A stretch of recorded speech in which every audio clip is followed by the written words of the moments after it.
নোংরামি খাসরামি ভয়াবহ অফরোড করে আসার পর আমাদের বাইকগুলির অবস্থা দেখেন। এটা আমাদের বকুলের থাই R15 ভিচি, অবস্থা সঙ্গীন, একদম ছারখার।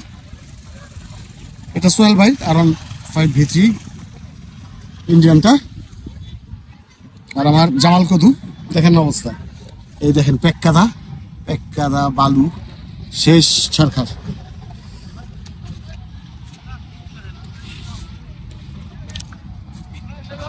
আর এই হচ্ছে প্রকৃতি,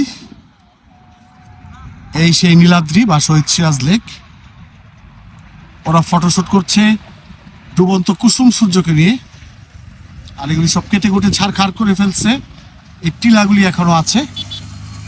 2018 সালে আমরা এইখানে ক্যাম্পিং করেছিলাম, আমি আরো 14-15 জন নিয়ে। চমৎকার একটা জায়গা। আমরা এখন আস্তে ধীরে চলে যাবো। এখানে একটা রিসোর্ট আছে, হিজল রিসোর্ট, সেই রিসোর্টে উঠে পড়ব। ওকে, থ্যাংক ইউ।